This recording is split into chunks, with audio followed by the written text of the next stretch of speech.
A chaotic war scene unfolds, where soldiers groaned in pain, begging for a sip of water amidst the devastation. Amidst all of that, the female protagonist stood there, her eyes wide with confusion, observing the battlefield around her. The soldiers, their bodies tattered and covered in blood, were preparing for another assault. The intensity of the battle intensified with each passing second. However, she remained stunned, unable to comprehend what was happening. Tori Noel, that's his name. Tori is his given name, and Noel is his surname. In his previous life, he was a professional gamer in Japan. That's right, in the world of gaming, he once reigned supreme. Now, Tori Noel is trapped in a new world, reborn as a girl. And not just any ordinary girl, she's a military medic. In the past, in the world of gaming, he was a legend with a gun in his hand. But this is nothing like what he knew. While Tori was still trying to piece everything together, a voice rang out, pulling her back to reality. Her commander was shouting at her, telling her to stop daydreaming and quickly follow orders. It was at that moment that she realized this wasn't a game. There was no reset button, no chance to start over. Blood stained her flesh, her teammates fell one by one like flies. This was reality, and it was utterly terrifying. As if things weren't bad enough, another voice rang out, cutting through the chaos. Her commander was calling someone trash and issuing threats. It was becoming unbearable, but Tori didn't have time to worry. She rushed through the battlefield, stumbling on your own 2 feet amidst the chaos. And of course, at that very moment, her vision was momentarily obscured. But before anything worse could happen, her commander intervened just in time, taking down the enemy with a single blow. He was so confident it bordered on arrogance, sarcastically remarking that Tori was just taking up space, and then suggested ending the mission here for the day. Overwhelmed by a sense of defeat, Tori knelt down, muttering apologies for his cowardice. But when she stood up and looked around, there were piles of corpses, soldiers, and enemies alike, indistinguishable. She thought to herself, 58 meters. That's the distance the national border shifted today, and because of that, 800 soldiers sacrificed their lives. A truly great victory, as her commander sarcastically remarked. But Tori wasn't sure if it really was a victory. Tori Noel's commander soon calculated how to exploit her for other purposes, while also planning to inform her family of her heroic death as if it were an honor. As night fell, Tori tried to enjoy his meal, but all she could taste was the metallic tang of blood. Clearly, this wasn't an easy meal to swallow. Her commander suddenly mentioned the healing spell, wondering why she hadn't used it yet. Tori, with her usual awkwardness, confessed that she really didn't know how to use it. It turned out she had been forced into military service and assigned to hastily teach herself healing. As a result, she was now struggling to make do as a medic on the battlefield. Everyone was stunned by the confession, while her commander chuckled, wondering why she had agreed to participate in the first place if she wasn't ready for it at all. Tori Noel reminisces about her past and the path that led her here. She simply wants to contribute to the orphanage where she grew up. He wanted to keep his promise to his childhood friend, Bernie, who had always dreamed of becoming an officer. And then, in her past life, she thought she would be an outstanding warrior. Top-notch gaming skills equate to military genius, right? But in her very first battle, things didn't go as she imagined.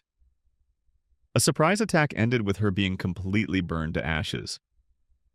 Tori broke free from her unrealistic thoughts. Despite everything she had gone through, she still wanted to dedicate herself to her country. Tori Noel's commander punched her hard, calling her a complete idiot. But she couldn't do otherwise. She was just a girl, trying to do the right thing, even if it meant getting beaten up badly. Despite his rudeness, her commander had to admit that, for her age, she had a rather mature demeanor. He urged her to quickly improve her skills and promised to introduce her to a seasoned medic. As they continued forward, he warned Tori not to step on the corpses, pointing out that they were infested with maggots. She couldn't help but reflect on the harshness of war. Even though this is a fantasy world, the brutality of conflict is clearly evident. There are no dragons, no mythical heroes, only humans, plunged into endless bloody battles. A cruel reminder that war, no matter the world, is always chaotic. Tori Noel and the commander arrived at a grim scene. Black Tag Yard, where countless bodies lay scattered across the ground. Her commander began explaining the tradage system, a method of classifying wounded soldiers in wartime. Red cards for those needing immediate treatment, yellow cards for those stable but requiring monitoring, and green cards for minor injuries. Then he mentioned black cards, a word steeped in fear making the atmosphere heavy. With a touch of irony mixed with experience, Tori reflects on his own circumstances. subtly alluding to his orphanage background. Not long after, the commander called Gale, the chief medic, to help Tori cope with the harsh realities of military medicine. Gale, after a rather uncomfortable introduction from the commander, Tori's protector, decides to take Tori Knoll under her tutelage. She frankly pointed out the cruelty of Commander Garback, a man known for his cold-blooded leadership, his fearlessness in the face of death, and his willingness to sacrifice his subordinates without hesitation. This was a bitter truth that Tori found hard to accept. She began to regret volunteering for military service. The harsh realities of the military, where human lives are treated as disposable resources, were a heavy burden on her. Gale, while acknowledging this cruel reality, warned Tori that if she wanted to survive, she had to obey all the rules. If she didn't obey, her family would receive nothing. Those words were etched into Tori's mind. Gale gently encouraged Tori Knoll to do her best, and most importantly, survive the madness ahead. Tori continued his training, carefully bandaging a simple wound on a patient. Gale observed and was quite impressed with her skills, remarking that this was perfect practice for future healing magic. Although the injury didn't seem serious, Tori couldn't help but feel that everything was insignificant compared to the chaos engulfing him. Gale gently stroked her head, appreciating her potential, but also regretting that she had to serve under a brutal commander like Garback. When the training session ended, Gale congratulated Tori. She was now officially a medic. Looking down at the new armband she'd been given, Tori felt grateful. But at the same time, she understood her own limitations. Tori Knoll couldn't use healing magic more than twice a day, a limitation that worried her. Gale, as always, patiently encouraged her to continue training. She began teaching her the basics of mana shielding, a form of defensive magic that can create an energy shield to reduce damage in critical situations. Although not a perfect layer of protection, it can still make a difference at the right time. Tori gradually realized its value, not only to himself but also to his teammates. But the real challenge has only just begun. The following morning, Tori faced a grueling training session where Garback, as always, showed no mercy. He roughly kicked the soldiers to their feet, ordering them to immediately take their positions. Tori struggled to his feet, his whole body aching from the grueling training the previous day. But when she looked around, she realized the other soldiers weren't much better off. One of them, Salsa, happened to catch her eye. Garback continued to press the troops, roaring ruthless orders and pushing them all forward without a shred of mercy. Tori Knoll was completely absorbed in the preparations for the infiltration mission. He stood in line with the other soldiers. Muru, one of the senior officers, stood at the front of the formation, outlining the plan and dividing the units into different directions. As she listened to the orders, Tori couldn't help but reflect on the current situation. She recognized the ruthlessness of her superiors and understood that the chances of many of them surviving the day were very high. She was just a small cog in this brutal machine of war. Perhaps she had been too naive before, but now the true madness of war was becoming clear to her. Tori suddenly remembered a story an old doctor had once told her. A story about the land near the Tar River, a place that used to be a lush green meadow with soft brown soil. But now all that remains is a gloomy, almost ghostly scene, with the ground stained a strange black color. The main culprit is iron from blood, which has seeped deep into the earth after countless battles. They dyed the entire area red until the landscape itself changed. Standing in the middle of the battlefield, Tori Knoll couldn't help but wonder, could the soil beneath her shoes be mixing with the ashes of those who were once loved by someone? But one thing was certain of her. She had no intention of becoming a part of this mournful ground. With unwavering determination, Tori clung to the platoon commander's position, running as fast as if her life depended on it. And indeed it did. In front, Garback, with his characteristic sarcastic tone, he casually commented on the performance of the magic team, who were raining meteorites down on the enemy castle. A classic tactic: bomb first, then let the infantry clean up. Salsa, with his usual enthusiasm, was thrilled by the magic show, and kept pestering Tori Noel to borrow his binoculars. Garback just grumbled, utterly bored about how the magic team was being a bit too idle. They can flaunt their strength from a distance, while infantrymen face imminent danger. Who would have thought that war could have such an unfair division of labor? Suddenly, Salsa came up with a great plan: to bomb the enemy to the ground. Tori, deciding to play along with the joke, also wondered, why don't they just do that all the time? Garback sighed, the kind of sigh one gets when you've had to explain this too many times.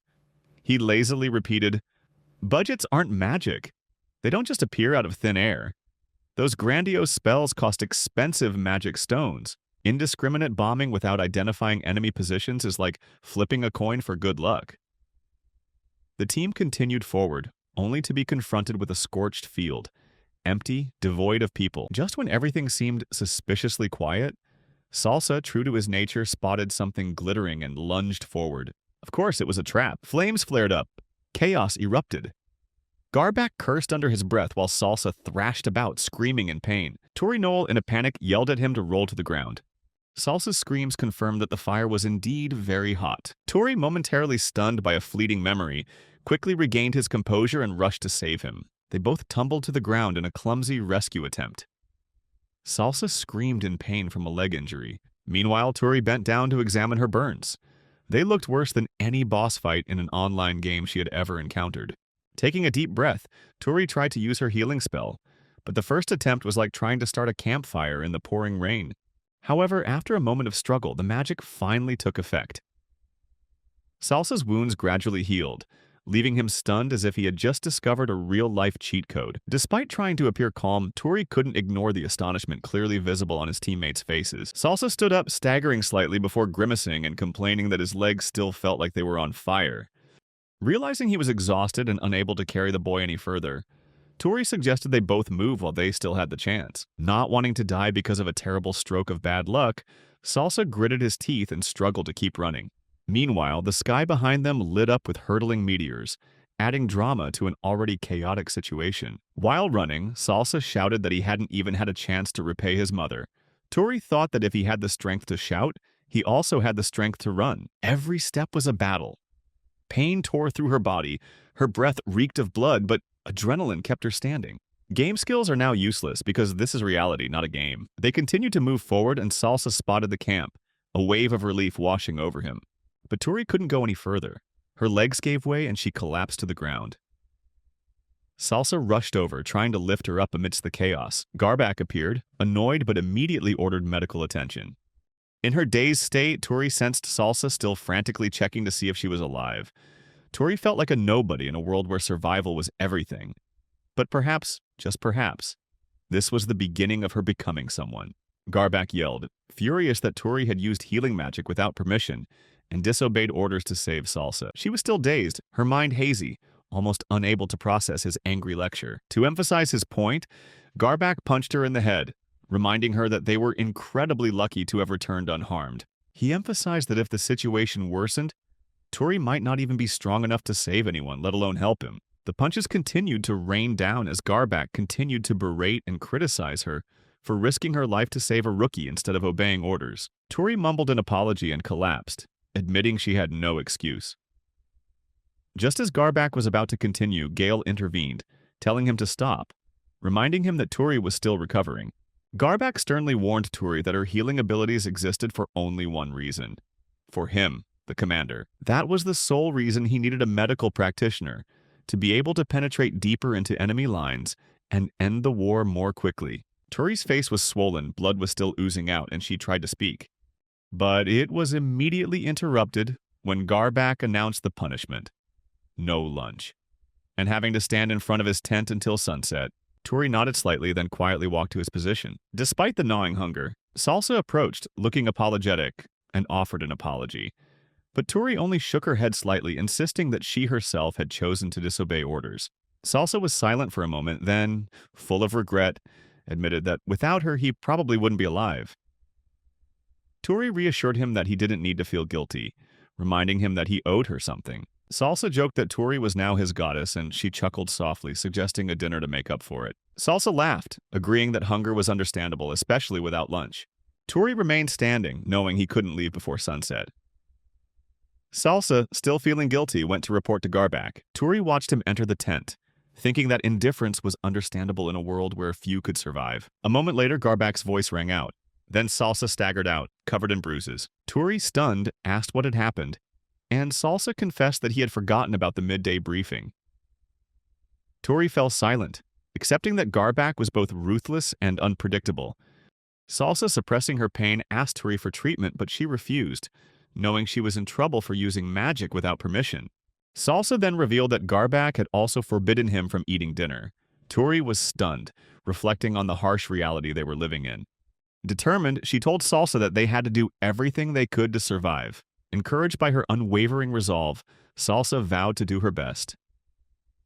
Tori reflected on her new life, realizing that without any special abilities or tricks, she had to face war head-on in this unfamiliar world. Sitting among the soldiers, she pondered her position as a second-rate medical practitioner. Somehow Tori survived despite facing brutal superiors, unpredictable friends, and countless troubles. But she kept moving forward, all because of the orphanage that had raised her. Today, once again, the order has been given to march into the endless whirlwind of chaos on the battlefield.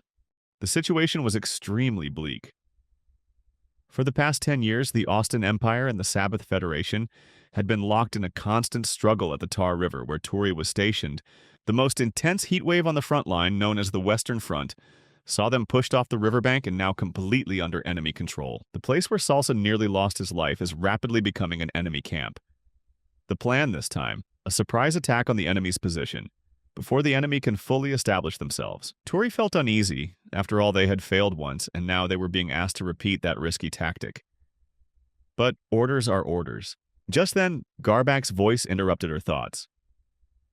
Salsa, seemingly distracted, received a harsh scolding.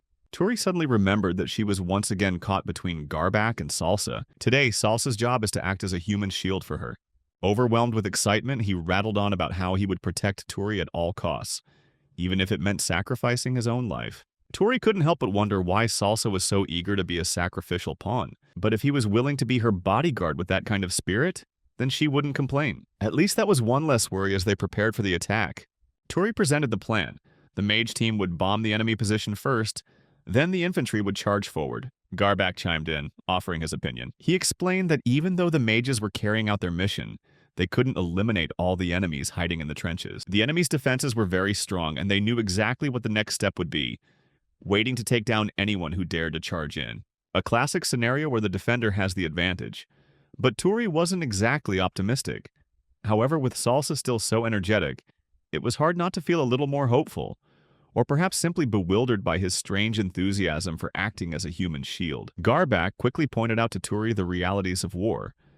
The defender always has the advantage, no matter how many times they are pushed back. They just need to dig deeper and find a new hiding place. Trench warfare is nothing more than an endless cycle. And why? Simply because gunpowder exists. With guns and other weapons, even children can join the battle. Just put a gun in their hands. Anyone can pull the trigger. Tori couldn't help but ask, what was the ultimate goal of all this? Garbak answered bluntly. Before all fell, he would forge a path through the front lines.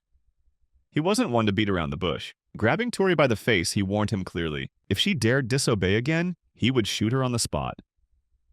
Tori had to obey and complete the mission. Or not. Garbak smirked, loosened his grip on her, and took a deep breath, savoring the smell of burning flesh. He declared that everything was going according to plan. This time he was ready to show them how he truly fought. His sword was drawn. He was preparing to turn the enemy into nothing more than a pile of gooey flesh. Blood would be spilled. He ordered a full-scale attack. Gunfire rang out and the ground shook violently. Garbak charged into battle like a whirlwind, tearing through enemy ranks as if they were nothing. Tori followed closely behind, astonished by his deadly speed and precision. Garbak was nothing short of a killing machine. He cleared the path ahead with ease. Salsa, trying to catch up, wondered if Garbak had been hit by any bullets. But Garbak continued his killing spree, clearly enjoying himself. He calls his enemies nutrients for his sword. Tori, dodging the relentless gunfire, gradually realized one thing. Charging into a hail of bullets without cover could only be the act of someone seeking death. But there was a paradox. The safest place on the battlefield was probably right behind Garbak. So she charged forward. Bullets whizzed by, but in her mind they meant nothing. Salsa, still struggling to keep up, was completely bewildered. How can Garbak run faster than all of them? Dodging through the gunfire, Tori chuckled softly. This world was a world of magic and swordsmanship. She had completely forgotten that amidst the mud and death. But now, with Garbak leading the attack, everything seemed to come flooding back to her. This place truly felt like something out of a novel. Or at least it was the perfect setting for a crazy action scene. Garbak was so fast that Tori and Salsa could barely keep up. Both were struggling to keep pace with him when suddenly, Tori slipped and fell. Salsa, always a good teammate, rushed to help her up. But Garbak had no intention of accepting that. He hit Tori hard, yelling at her for falling behind. His voice boomed with anger, shouting that they would die if they didn't stay close to him. Tori quickly nodded and stood up. She secretly thought that if she made another mistake, she would surely be crushed mercilessly. Just as the situation escalated, Salsa spotted an approaching attack and promptly warned them, saving her by the last minute. He grabbed her hand and they both immediately ran for their lives. Tori was still trying to process everything that was happening so fast, but he couldn't stop himself from thinking that Salsa looked really cool right now. However, that moment didn't last long because just when they thought they were safe, the enemy appeared right behind them. Salsa screamed for help in panic, causing Tori's earlier admiration to quickly vanish. Garbak, true to his brutal nature, charged in like a whirlwind, effortlessly cleaving through enemy ranks. He didn't stop there. He punched both Tori and Salsa for their carelessness, then sped off. Tori hurried after her, while Salsa frantically shouted for her to wait. Before long, the three of them were close to the enemy settlement. Tori somewhat hesitantly tried to offer some advice, saying that if things continued like this, coordination with other units would be broken. Garbak turned to look at her, waiting for a clearer explanation. Tori, looking somewhat tense, pointed out that our troops were still lagging behind. Garbak, clearly annoyed by the delay, gritted his teeth and ordered the troops to assemble. Tori, now thinking it best not to say anything more, wondered if all of this was simply because Garbak was too eager to charge forward. Just as they were about to continue, they received news that Private Gray had been shot. Gray, though in pain, still tried to apologize to Garbak. However, Garbak remained focused on the overall situation. He immediately called Tori over and asked if she could use magic to heal. Tori, eager to help, nodded. Garbak allowed her to administer first aid and, if necessary, to use medical treatment. Tori, astonished by Garbak's command, suddenly realized that this was the first time she had heard him speak in a way that truly sounded like a commander. Admittedly, it sounds quite believable. After Tori nodded in confirmation, Garbak immediately left. He dragged Salsa along, muttering about having to secure the surrounding area. As Tori approached Gray, she was surprised to see him still smiling, despite his clearly serious injuries. Tori couldn't help but think that Gray's sense of humor seemed a little excessive for someone on the verge of death. She examined the wound, a deep bullet wound that needed immediate treatment.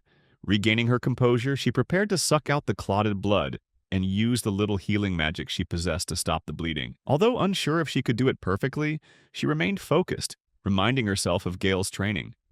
Breathe, stay calm, and do your best. While she worked, Salsa cheered from the sidelines, and Garbak stood at a distance, staring. The healing magic seemed to be working, so Gray subtly moved his leg to test it out. He thanked Tori for her help, although she quickly apologized for not being able to completely heal him. Gray, as optimistic as ever, simply smiled and insisted that stopping the bleeding was all that mattered. Tori handed Gray a bottle of ORS, urging him to drink it quickly. Gray, slightly taken aback by this attention, joked that he would ask her out on a date once he was fully recovered. But Tori, always maintaining a professional demeanor, quietly packed her things, preparing to leave, and reminded Gray to report immediately if she showed any unusual symptoms. Gray, still not giving up the teasing, hoped for some kind of reaction from her, but Tori was clearly not in the mood for jokes. Just then, Garbak intervened, gritting his teeth and ordering Tori to support the allies. He instructed her and Salsa to move to the trench for cover, and they immediately obeyed without hesitation. Before leaving, Tori reassured Gray that if he wasn't shot again, he would surely recover. Gray smiled shyly, reminding her to be careful as well. As Tori walked, she reflected on the chaos of the battlefield. Gunfire still echoed in the distance. The air was thick with the smell of death, and even breathing had become difficult. The ghosts of those who had fallen flashed through her mind. Amidst all of that, the commander's voice rang out, signaling the end of the battle. Tori didn't even realize the fight was over until everything went quiet. She glanced around and spotted a soldier from another platoon trembling and cowering in a corner. Tears streamed down his face. Tori approached, but the soldier quickly covered his ears as if he couldn't bear any more sound. Meanwhile, Garbak was celebrating his victory, his excitement a stark contrast to the somber atmosphere among the rest of the soldiers. He gleefully announced that the platoon had advanced 31 meters, losing only one man. Even though it was only a small victory, it was still a victory. A soldier reported the news to Garbak. It was emphasized that the death of Scout Lendl was the foundation for this success. Tori paused when he first heard that name. She wondered who Lendl was, what kind of person he had been, and where he had fallen. It was all a mystery that will probably never be answered. Around her, the soldiers were celebrating. They were excitedly discussing how they would have a big drinking session when they returned, with some even joking that they would bring out the liquor right now. Some men excitedly boasted about how cool their commander was, laughing heartily. But Tori couldn't shake off the nausea rising in his stomach. Salsa noticed Tori's discomfort and anxiously asked if she was all right. Tori tried to ignore him, but Salsa quickly realized she was trembling violently.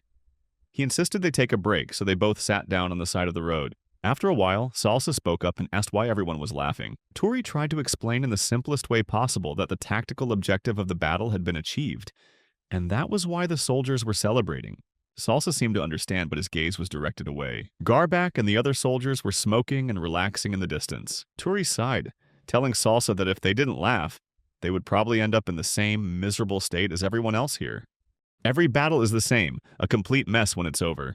Suddenly, Gray appeared from behind with his usual goofy grin.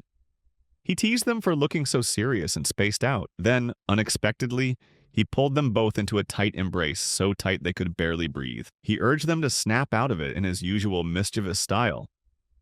He said that Tori's sad face looked quite cute, especially when she was so preoccupied with the death of a teammate. She was a little embarrassed, but Gray just smiled faintly and said that he envied how easily she expressed her emotions. He joked that they were all used to being hardened, but if they could get out of this fight, they would be one step ahead.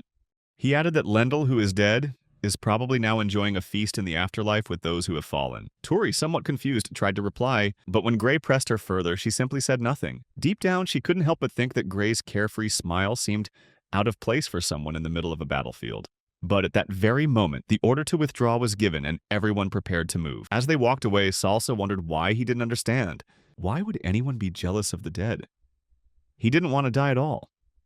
Tori agreed, saying she didn't want to die either, but then she sighed, adding that if you spend too long on the battlefield, you start to think that way. Salsa still didn't understand, but Tori just nodded and said it depended on the individual. She thought about Gray's personality, which seemed strange but was gentle in its own way. Salsa remained confused, asking how desiring death could be considered gentle.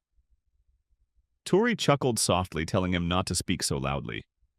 She explained that Gray's perspective wasn't one of fear of death for himself. He was simply someone who wanted to believe that his fallen comrades had found peace in the afterlife, far removed from the suffering of this life.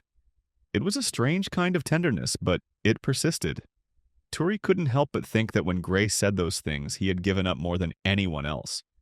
More than anyone, Gray feared what was to come. At least that's what Tori believes. Upon returning to base, Commander Garback organized a drinking session. But exhaustion set in, and everyone nearly collapsed immediately. The next morning, a gloomy dawn arrived, bringing with it a surprise. As the rain poured down, the soldiers scrambled, shouting at each other to erect shelters and get waterproof sheets for each platoon. Salsa, confused, asked if they didn't have umbrellas or raincoats. Gray, with his usual sarcastic tone, told Salsa he'd get those things once he climbed higher. Then, with a smile, he joked that this hailstorm was really intense. He explained how to erect the waterproofing sheet at an angle to prevent water from pooling in the middle. At the same time, he secured the edges firmly. Observing everything, Tori thought that although the rain was inconvenient, it was still a blessing for the crops. Since they couldn't rely on the river, the rain was an opportunity to replenish their much-needed drinking water supply. Salsa, still trying to understand the situation, asked if the deployment would be canceled today because of the rain. Gray calmly explained that fighting in the rain was not recommended. Although grenades are waterproof, swords and bows can still be used, but they weren't as effective as usual. In addition, the slippery ground slowed things down, significantly reducing safety. Sitting in a corner, Tori suddenly thought that it wouldn't be so bad if the rain continued indefinitely. At least it would give them a moment of calm amidst the usual chaos. Seeing Tori nodding off, Salsa shook his head and began to grumble, warning that if he fell asleep, he was doomed.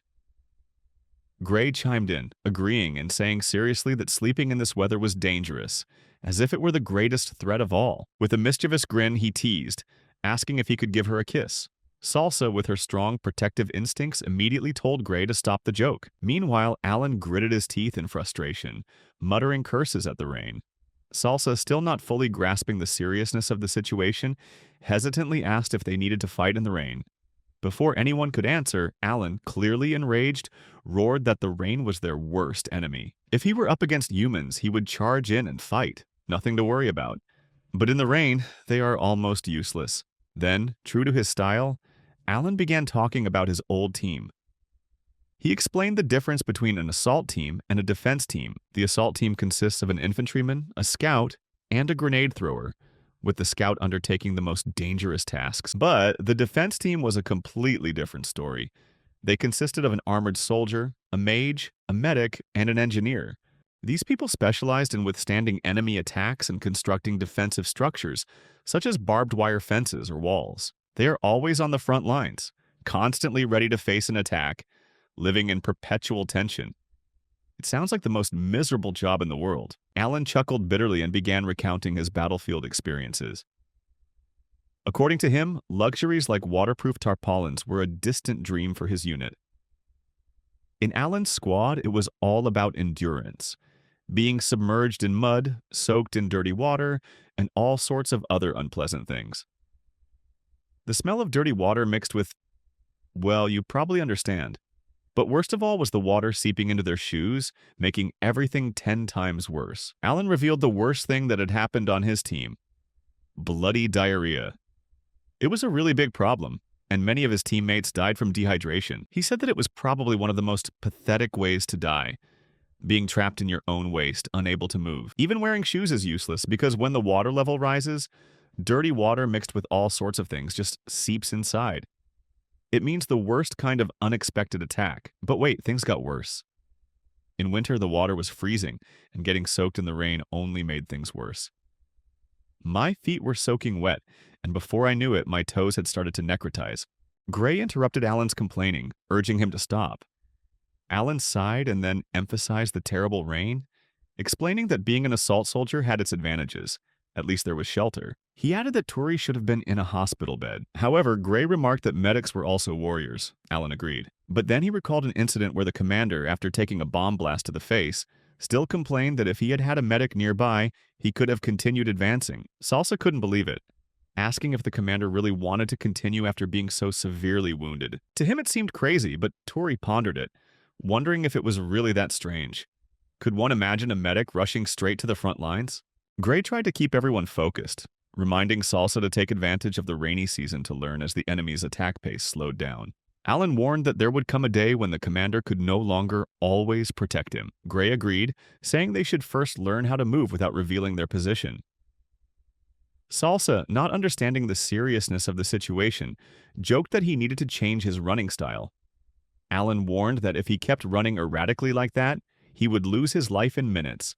Meanwhile, Turi reflected on how rarely he heard stories from veteran soldiers and realized that little by little they were all becoming true soldiers themselves. But then the alarm sounded, signaling a surprise enemy attack, bringing everyone to a state of readiness. Salsa joked that Gray was a liar, but Gray just laughed, pointing out that they were actually under attack. The soldiers quickly took their positions and Garbak immediately stepped out of his tent.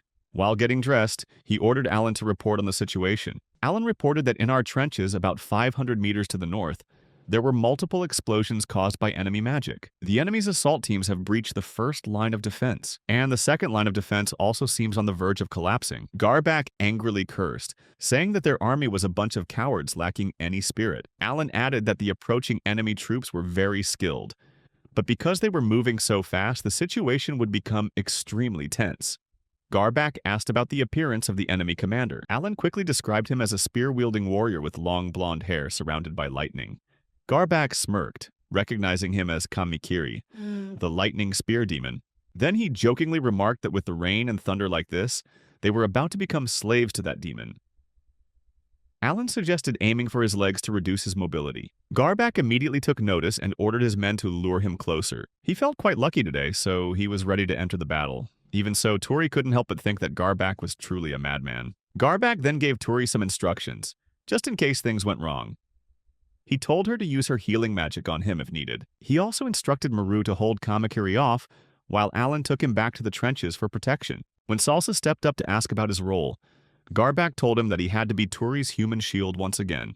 Salsa excitedly promised that this time he would protect her properly. But upon hearing this, Turi couldn't help but glance at Salsa, who was clearly being overly enthusiastic.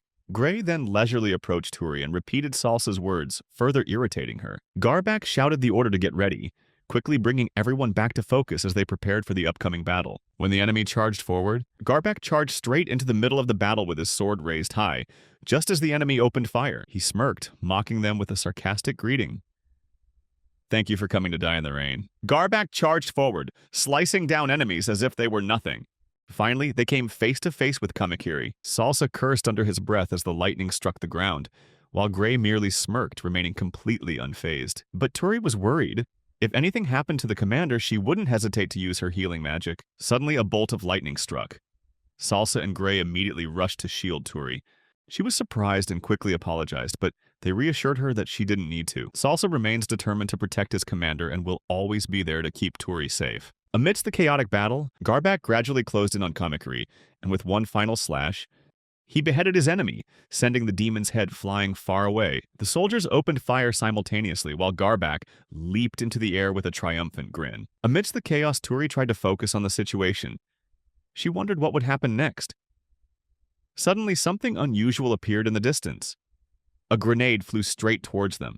In that brief moment, she realized she no longer had time to ask Garbak's permission to use magic. So she rushed forward, swinging her arms to create a shield that enveloped everyone. Salsa and Gray froze as the grenade flew toward them, while Turi continued to run, his eyes fixed on only one thing: protecting them all. Gray shouted a warning about the grenade, but Turi was too preoccupied to worry. The most important thing was everyone's lives. She raised her shield just in time, but the explosion came shortly afterward. The intense shock left her reeling, nearly causing her to collapse. Turi opened his eyes, groaning in pain, still unable to believe what had just happened. The last image in her mind was Salsa rushing towards her, calling her name. Then the explosion. A sharp pain shot through her body as she turned her head to look at Salsa. He was lying not far away, motionless. Turi tried to call out, but at that moment, Gray breathed a sigh of relief when he saw that Turi was still alive. She nodded slightly, weakly calling out Salsa's name. She tried to stand up, but her injured legs prevented her. Gray told her to lie still and offered to carry her, but all she could think about was Salsa. Despair pointed toward him. His body was severely burned. Before she could do anything, Gray stopped her, coldly stating that it was too late. Turi was stunned, trying to resist, but Gray had already called Alan. At that moment, Salsa looked up, her face severely burned and distorted. Turi was stunned, unable to accept the truth as Gray calmly explained that Salsa had done something brave, and it was time for him to rest. Gray carried Turi away, but her eyes remained fixed on Salsa. They still couldn't believe they had made it to the medical camp. Amidst the groans of pain from the soldiers and the surrounding chaos, Turi lay silently among the wounded, overwhelmed by everything. Gale arrived, apologized for being late, and began treating her. Turi weakly called out Gale's name, and she reassured me that it was nothing serious, just a preventative treatment. When Gale checked the bag, he realized it was empty and asked the nurse for another dose. The nurse hesitated, reminding him that they had already given an overdose. But Gale ignored it. He drank it himself, then smirked, and ordered the treatment to continue. Gale used magic to heal Turi's legs, while the nurse watched in astonishment. When everything was done, Gale said he would come back to check later, and Turi thanked him in a trembling voice. When Gale left to help others, the nurse turned to Turi, apologizing for the dire situation. She told Turi that the hospital was overwhelmed with wounded soldiers, and the painkillers had run out, and even simple things like going to the toilet would become difficult. Turi nodded, understanding the situation. At that moment, the nurse realized something and, surprised, asked why the commander was there. The curtain was pulled aside, and immediately the commander rushed in to question Turi. The nurse was confused while Turi, weak and almost unable to move, tried to sit up. The nurse quickly stopped her, advising her to rest, but the commander brushed it aside, giving a cold order before dragging Turi away, despite the nurse's protests. Everyone just stood there, stunned, watching them go. In a secluded location, the commander confronted Turi, questioning her about her use of shield-creating magic. The commander reminded Turi of the rules she should have followed. "We await an explanation for her violation." Turi sighed, admitting his mistake in a resigned tone. The commander's anger flared up, and he slapped her hard across the face. This left those around him speechless. Without stopping, he continued to slap repeatedly. The rage is escalating, until Turi was thrown to the ground. Someone tried to intervene, but the commander glared, making them hesitate. Turi coughed violently and trembled as he warned of the consequences of disobeying orders. The commander continued to scold her. She bowed her head, admitting her wrongdoing in a weak voice. The commander gritted his teeth and cursed under his breath, ignoring her condition, and continued to vent his anger with furious punches. He coldly declared that if Turi failed to obey his orders, he would sentence her to death, so that she never has to remember the rule again. Finally, the commander ordered Turi to stand up. His eyes clouded with anger. A person approached, intending to dissuade Garbak, but he ignored her, drawing his sword and threatening her. The other person immediately stepped back. He muttered something under his breath while his teammates advised him not to interfere in Garbak's affairs. The man the soldiers called the Demon Sword. Garbak continued to punish Tori, repeatedly striking her. Then suddenly he stopped and ordered her to defend herself. Tori tried to erect a shield, but it shattered instantly, further enraging Garbak. He snarled, forcing her to stand up and create another shield. In his despair, Tori thought to himself that it would be better to die than to continue living in torment. Protected by Salsa, she gradually understood the meaning of Gray's earlier words. Just then, Garbak walked in, annoyed by Tori's failure. He coldly explained how to use the magic shield correctly. He guided her step by step to position the shield at an angle. In the end, Tori got it right, and Garbak nodded in satisfaction, asked if she understood. He continued, emphasizing that it's not about blocking every attack head-on, but rather about deflecting them. Garbak questioned whether Gale, the chief medic, had taught her how to use a shield properly. Tori nodded, but Garbak criticized Gale's limited understanding of warfare. He emphasized that if Tori had known how to use his shield properly when the bomb exploded, the casualties would probably have been much lower. Tori collapsed, realizing that if she had used her shield correctly, Salsa might still be alive. Overwhelmed by guilt, she burst into tears and despair, while Garbak simply stood silently watching. Gale rushed over. He angrily yelled at Garbak for mistreating someone she had just treated. He merely scoffed, calling her an imposter. Gale angrily retorted, vowing to formally protest his actions, but Garbak just smirked. They didn't seem to care much. Tori, lost in a daze, reflect on how Garbak is hated by both allies and enemies. A cursed man destined to drag everyone down to hell with him. She gradually lost consciousness, silently sinking into the darkness. Today they will face a more dangerous mission than usual. Gale looked at Tori with a serious expression, reminding her that no matter how much progress she made, the battlefield never showed mercy. Tori silently accepted the reminder. After defying orders twice and losing a comrade, she understood that in Garbak's eyes, a reckless person like her was nothing more than a burden to the front lines. But instead of giving up, she clenched her fists, determined to prove herself. Gale remarked that Tori's magical energy and precision had improved significantly. Even if she continues like this, in 6 months she could become a key warrior. However, Tori wasn't thinking that far ahead. Her sole objective now was to survive. She nodded, ready to give it her all, and Gale revealed that she plans to request that Tori be transferred back to medical training. Tori was surprised, wondering if it was due to her failures on the battlefield. But Gale quickly denied it, explaining that it wasn't a matter of her ability, but rather the increasing number of casualties. A player with Tori's potential shouldn't die needlessly on the front lines. Gale also admitted that the harsh discipline Garbak imposed on Tori stemmed, in part, from the way she taught her shield magic. Tori felt guilty, blaming himself for not reporting his abilities sooner. If she had done that, perhaps things would have been different. Perhaps Salsa would still be alive. Gale went on to share her personal grief, revealing that her younger brother had also died while serving under Garbak. Gale recalled the moment she received her brother's playing card and the cold words Garbak had spoken when he broke the news of his death. Those words still haunt her to this day. She recounts how Garbak used her younger brother as bait to save himself when surrounded by enemy troops, and that disgusts her. Tori listened quietly, surprised by this fact. She asked why Garbak needed a doctor, and Gale responded bitterly, mocking him for his hypocrisy, demanding treatment while simultaneously sending his soldiers to their deaths. However, Gale admitted that she couldn't resist the order. Tori went on to ask if it was the only time she would defy it.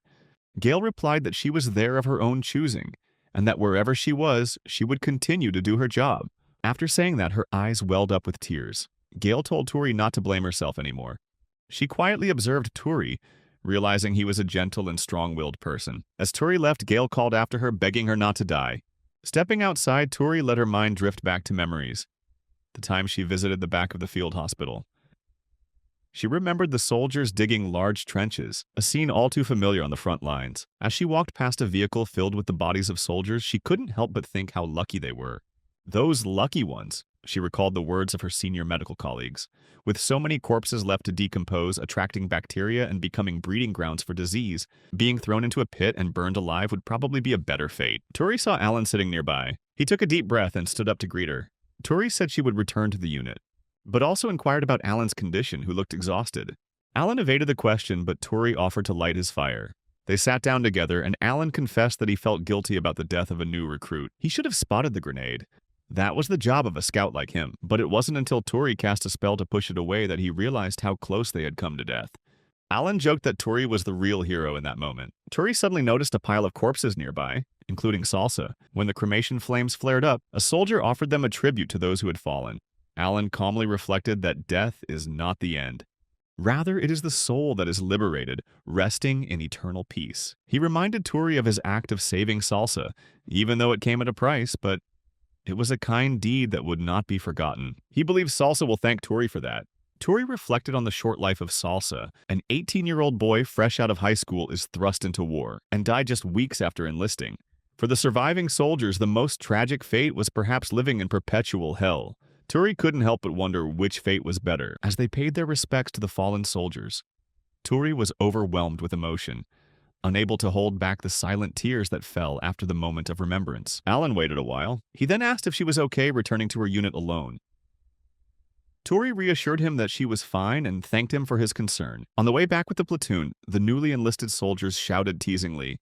He called her adorable and asked if she needed a boyfriend. Tori just shook his head, thinking to himself that these carefree recruits were entering the trenches with such high spirits, as if they were going on a picnic with friends, completely unaware of the horrors that awaited them. Upon his return, Tori immediately reported to Commander Garbak. He greeted her with a teasing remark. I asked if she enjoyed her easy job on the home front. After a brief exchange, Tori mentioned that her magical power had increased, and that in her peak condition, she could use healing spells 3 times in a row. After leaving Garbak's tent, Tori announced her return.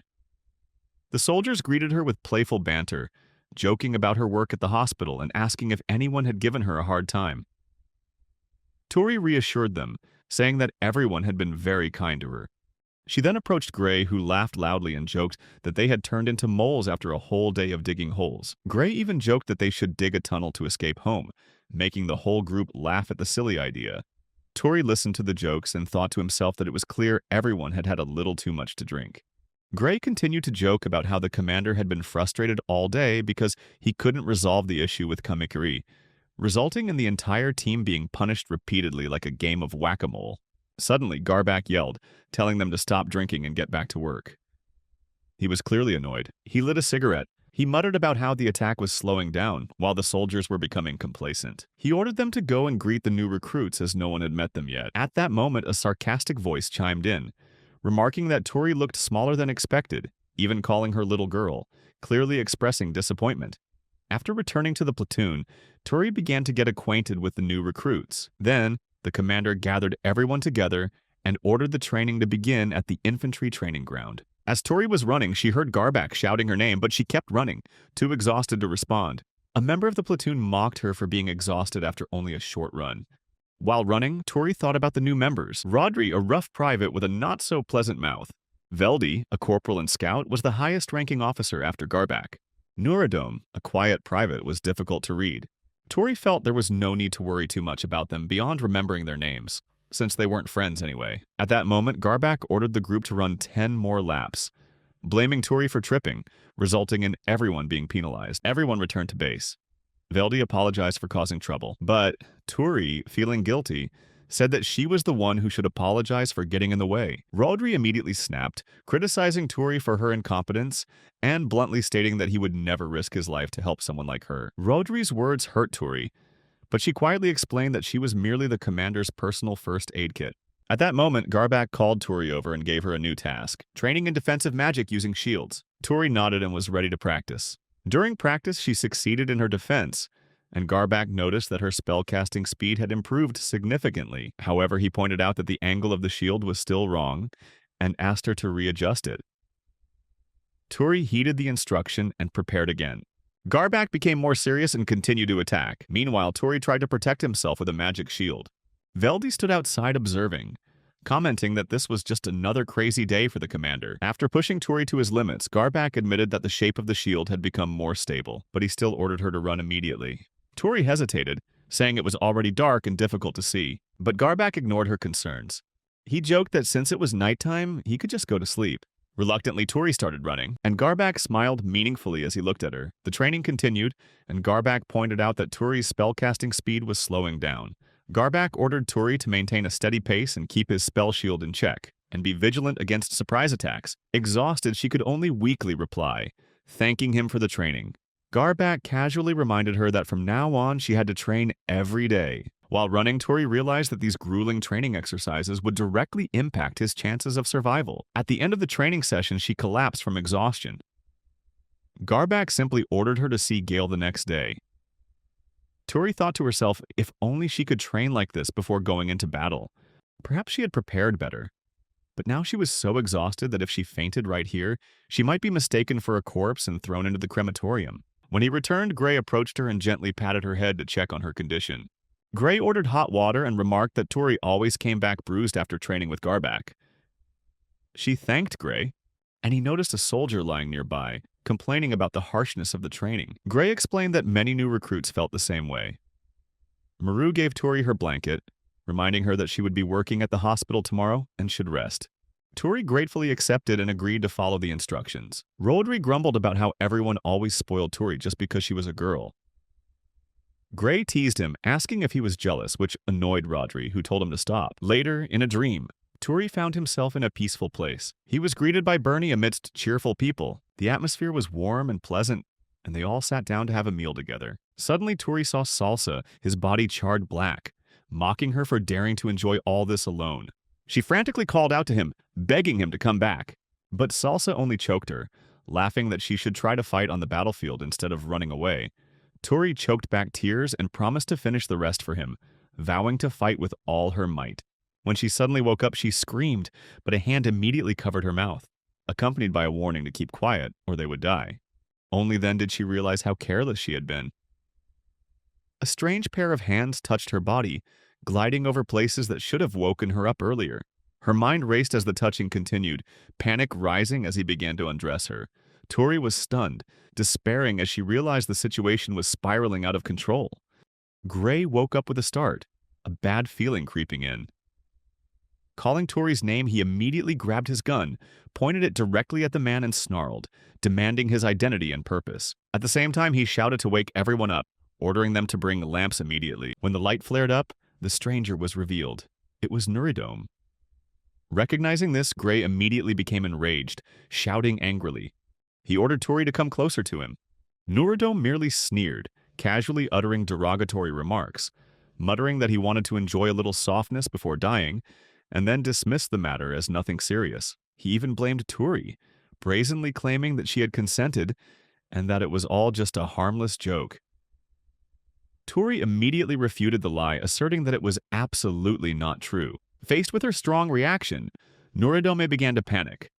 Nuridome started screaming, blaming Tori for his impending death. Garback stepped forward, grabbed Nuridome from behind and ordered him to shut up. Nevertheless, he continued to scream in a panic. Gray reassured Tori, saying that Nuridome was just a madman, not worth bothering about. Tori, despite the chaos, remained calm. She spoke up, acknowledging that Nuridome's madness stemmed from fear and his experiences on the battlefield. She didn't think he was actually a bad person, just a lost soul caught in his own madness. Hearing those words, Gray smiled slightly, as if agreeing with Tori's thoughts. Meanwhile, Nuridome continued to scream about being cursed, repeatedly calling Tori a murderer. Garback, losing patience, quelled his frenzy, coldly pointing out that killing on the battlefield was something to be glorified. Gray greeted the platoon commander with a sarcastic "good morning." But Garback was not in the mood for jokes and criticized the disorganized schedule. He then swiftly addressed the situation, emphasizing that attacking a female soldier was a serious offense. Garback stated that this behavior violated military regulations and deserved immediate execution. Nuridome panicked, protested, and insisted that he deserved to be tried by a military court. But Garback coldly asked if those were his last words, ready to record them in the official report. When the situation became so tense it threatened to escalate, someone unexpectedly stepped forward to plead for Nuridome's life. That person suggested the army send him to a re-education camp instead of executing him. Garback turned to look at the man who had just spoken, Corporal Veldy, and asked if he was overstepping his authority. Veldy remained steadfast, arguing that humans sometimes lose control and questioning Garback's cold attitude towards the lives of his subordinates. However, Garback remained unfazed, calmly responding that he would not allow anyone to harm his comrades, even if it put him in danger. Veldy changed tactics, mentioning his uncle, Mr. Renville, implicitly suggesting that he might intervene if this were reported. Garback recognized the political undertone behind the threat and smirked mockingly. With a sarcastic tone, he agreed to hand Nuridome over to Veldy, but warned that if Nurodome caused any more trouble, Veldy would be held responsible. Having said that, Garbak left, leaving Nurodome standing there. Turi observed the whole thing, beginning to ponder Veldy's audacity in confronting Garbak. She wondered what kind of person he really was. Veldy turned to advise her to forgive Nurodome, saying that he was merely a victim of the internal conflicts and self-destructive instincts that any soldier carries. He even compared the platoon to a family and advised her not to hold too much resentment towards Nurodome. Reflecting on everything, Turi realized that although she initially thought Veldy was straightforward, but the mystery surrounding his personality will probably take time for her to understand him better.